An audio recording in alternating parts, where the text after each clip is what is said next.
मेरा सवाल है, बचपन में बॉलीवुड का क्रेज़ था, हिंदी फिल्में देखती थी आप, ज़रा उसके बारे में बताएं। बचपन में मुझे सिर्फ एक ही चीज़ का क्रेज़ था, वो था मार्शल आर्ट्स, बिकॉज मेरे डैड मेरे कोच हैं। Since I was 3 years old I started doing karate. And Bollywood का मुझे कभी भी ऐसा कोई क्रेज़ नहीं था। मैं इतना मूवीज़ भी बहुत कम देखती हूँ। कभी सोचा भी नहीं था कि बॉलीवुड में कोई फिल्म करने का चांस मिलेगा।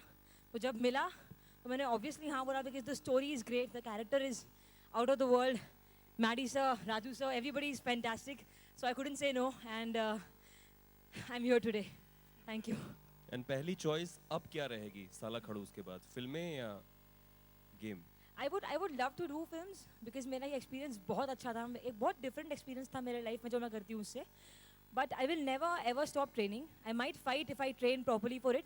जैसे what you see now, I was not in my proper form because I have a knee injury, so I'm not able to train so much.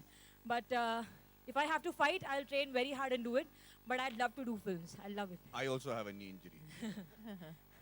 Hi, Maddie. Wasim here from India News. I don't have a knee injury and I don't want one. He's got a jaw injury. हाँ जी। मेरा सवाल आपसे है कि हमने देखा कि जो रक्षाबंधन के लिए गाना गाया जाता है, भैया मेरे राखी के बंधन को निभाना, वो तो निभा दिया रितिका ने, लेकिन आपको कितने लात घूसे खाने पड़े हैं रितिका से ड्यूरिंग द शूटिंग? जैसे कि मैंने आपको पहले ही बताया था, मैं अपनी हीरोगिरी दिखाने की कोशिश कर रहा था पहले 2 दिन में। और जो 2 पड़ी मेरा एक दांत छोटा हो गया, उसके बाद से जो है हम बड़े क्योंकि फिल्म में मैं प्रोड्यूसर भी हूँ यार, थोड़ा डिले होता तो मुझे धक्का लगता, इसीलिए मैंने बड़े प्यार से फिर बाद में जो सारी शूटिंग मैंने बड़े प्यार से की। ज़्यादा पिटा नहीं, मैं से मौका नहीं दिया उनको मारने का। जी, तो वाकई ये कहना गलत होगा कि रितिका जो है आपकी बेटी की उम्र में है? नहीं, थोड़ी कम उम्र में उससे। जैसे कि मैंने कहा, उनके पिताजी मेरे से 2 साल छोटे हैं। Raju ji, thank you. Sir, अक्सर ऐसा होता है कि कोई बायोपिक बनती है या कोई इस तरह की फिल्में बनती हैं तो ग्लैमरस हीरोइन को कास्ट किया जाता है जो पॉपुलर हो। जैसे मैरी कॉम बनी तो प्रियंका चोपड़ा को कास्ट किया गया। रियल लाइफ लोगों को कास्ट नहीं किया जाता। तो आपको क्या प्रॉम्प्ट किया कि आप रितिका को कास्ट करें? वो क्या बात थी रितिका में आपको लगा? नहीं, जैसा मैंने अभी बताया कि मैं तो बहुत रिलक्टेंट था। मैं यही चाहता था कि कोई एक्टर कास्ट किया जाए, क्योंकि सिर्फ बॉक्सिंग ही नहीं है, काफ़ी सीन्स हैं, बहुत अच्छे सीन्स हैं जो डिफ़िकल्ट सीन्स हैं। मगर सुधा और Maddy were very sure, they said कि इस फिल्म की जो बॉक्सिंग है, क्योंकि काफ़ी सारे मैचेस हैं इसमें, वो रियल लगने चाहिए। और उन्होंने कहा हम उल्टा तरीका अपना के देखते हैं कि ऐसा भी तो हो सकता है कि कोई बॉक्सर एक्टिंग कर पाए। And that's why they went on this search. अगर आपको 3 इडियट्स याद हो तो उसमें भी हमने ऐसे एक चतुर का रोल था जिसमें मुझे कैरेक्टर चाहिए था जो हिंदी नहीं जानता है। तो हमने तकरीबन पता नहीं 500-600 लोगों को उस टाइम ऑडिशन किया था, हिंदी एक्टर्स, और उनसे कहा गया था कि आप ऐसे ऑडिशन करिए कि जैसे आप हिंदी नहीं जानते हैं। तो जितने भी ऑडिशन वो सारे फेक लग रहे थे। फाइनली हम लोगों ने ट्राई किया कि हम यूएसए में ऑडिशन करते हैं। वहाँ इंडियन बॉर्न्स हैं जो वहाँ पैदा हुए हैं और वो हिंदी नहीं जानते हैं या बहुत कम जानते हैं। तो ओमी वैद्या जिनको हमने कास्ट किया, वो एक्चुअली हिंदी बिल्कुल नहीं जानते थे। जब हमें यहाँ लेके आए, वो ऐसा पढ़ लेते थे, याद कर लेते थे और बोलते थे। उनका जब हमने ऑडिशन किया था तो उनको हमने कुछ डायलॉग्स दिए थे, जिसमें एक डायलॉग था कि मुझे वो चाय का कप दो।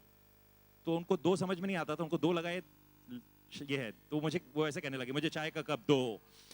तो उनका हाथ का और मुंह का कोई कोऑर्डिनेशन ही नहीं था शब्दों का और इसका। मगर we took that chance because he was real. ऐसा लग रहा था वाकई हिंदी नहीं जानते और जिस ढंग से आपने देखा उन्होंने किया। तो सिमिलरली आई थिंक यहाँ नीड थी कि boxing matches should look real, they are not fake. And surprisingly आप देखेंगे, I think she is a very focused girl, so she is performed very well. Madhavan sir, आपको किसी तरह के अप्रीशिएशन है रितिका के बारे में और कितने सेटिस्फाइड हैं उनके परफॉर्मेंस से? मुझे कोई डाउट था ही नहीं।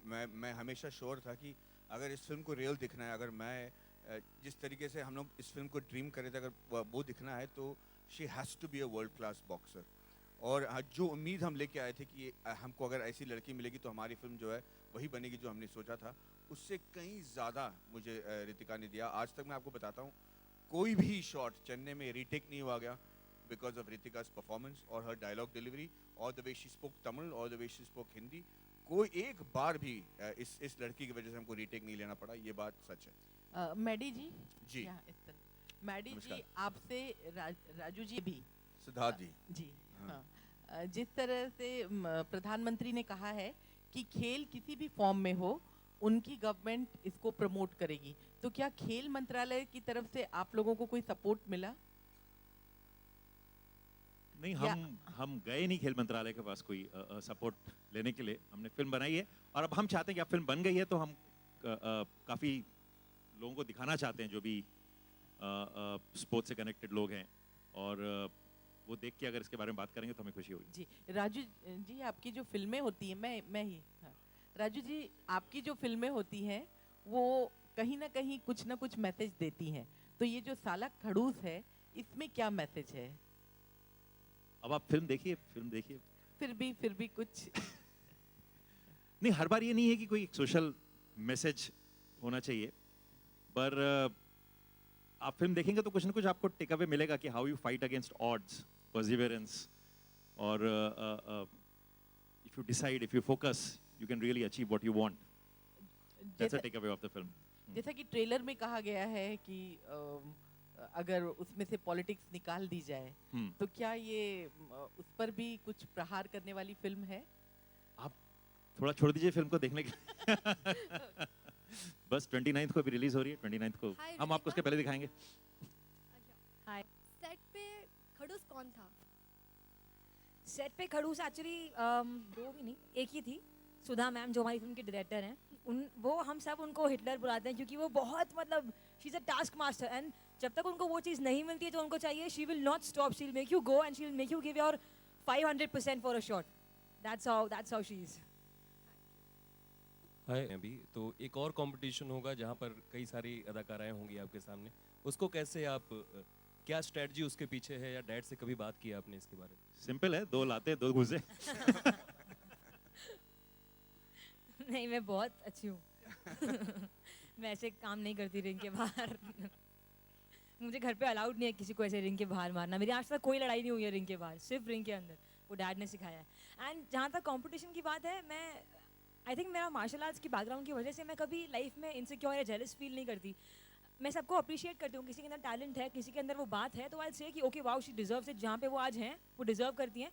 एंड मैं कोशिश करूँगी कि मैं भी वहाँ पे पहुँचूँ। तो अभी तक तो मैंने उसके बारे में सोचा नहीं है, but I am sure I take it the same way जैसे मैं मार्शल आर्ट्स में लेती हूँ। थोड़ा डिफिकल्ट है, डर लग रहा है।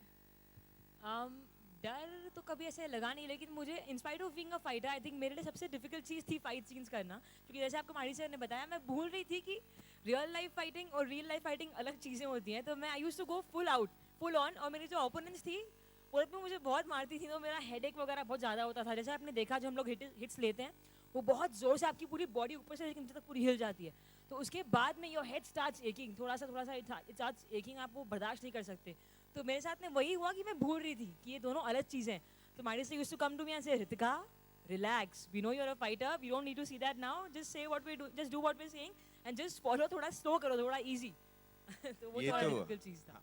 बोलिए। मैं ये कहना चाह रहा था कि देखिए, जब आप 2 फाइटर्स के साथ काम करते हो स्क्रीन में, हमने कई बार देखा है कि मैं भी एज ए हीरो अगर जब मैं पिटता हूँ तो मुझे बड़ा खराब लगता है कि यार ये दूसरा हीरो कैसा मेरे को पीट सकता है, ये ब्रिंग के कैमरा बंद करके दिखाता हूँ मैं उसको। पर चक्कर यह था कि जब आप फाइटर हो और इनके साथ जो क्लाइमैक्स में फाइट कर रही हैं वो एक्चुअली वर्ल्ड चैंपियन है, उनको हमने इंग्लैंड से लेके आए थे इनके साथ फाइट करने के लिए, और दोनों लड़कियां हैं। शाम को जब बैठ के हम खाना खाते थे या पार्टी करते थे, दोनों में कोई प्रॉब्लम नहीं, मतलब आई लव यू करते हैं, एक दूसरे से प्यार गले से मिलते हैं। पर जहाँ रिंग में इनसे कहा गया कि आप पिटने वाली हैं और आप पीटने वाली हैं, वो बड़े प्यार से पीटती थी और ये बेचारी खा लेती थी।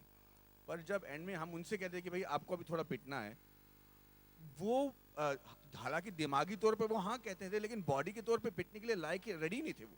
मतलब ये मारे तो ब्लॉक कर दे, मतलब लग ही नहीं रहा कि वो पिटेंगी। तो it used to be very tough, cut करके हम चिल्ला के नाम अंदर जाके रिंग में उनको पकड़ के खींच के ले आते थे कि भाई हो गया शॉट खत्म, फिर वो प्यार से वापस एक दूसरे से बात करते थे। It was very tough, it was really